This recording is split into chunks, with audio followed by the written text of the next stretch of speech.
সূর্য যেন ধীরে ধীরে সমুদ্রে মিলে যাচ্ছে। হালকা বাতাসে নৌকার পাল মৃদু দুলছে।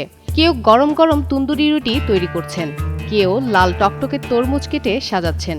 চলছে শেষ মুহূর্তের প্রস্তুতি, আর সময় মতো সবাই একসঙ্গে সারিবদ্ধ হয়ে বসেছেন খাবার সামনে নিয়ে।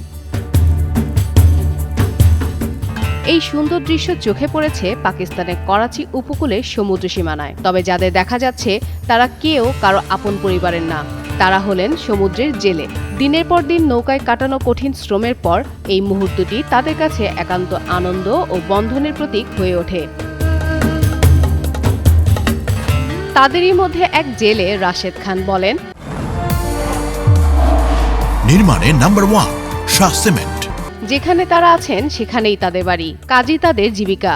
আরেক সহকর্মী সালেহ মুহাম্মদ যোগ করে বলেন, একই সাথে থাকলে সব কষ্ট ভুলে থাকা সহজ হয়। হাসি, গল্প এবং একে অপরের সঙ্গে কাজ ভাগাভাগি, এগুলোই তাদের সম্পর্ককে আরো মজবুত করে।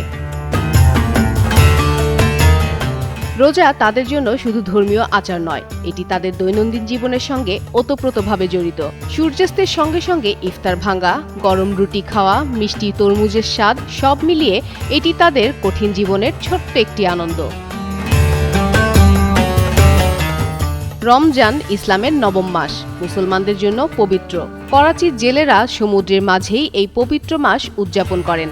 কঠোর জীবনের বাস্তবতার মধ্যেও সূর্যাস্তের সঙ্গে ইফতার ভাঙা, একে অপরের সঙ্গে হাসি কান্না ভাগাভাগি করা, সব মিলিয়ে তাদের জীবনে রোজার মহাত্মা এবং বন্ধুত্বের এক অনন্য রূপ ফুটে ওঠে। ফাতেমা ফাতেহ জান, যুগান্তর নিউজ।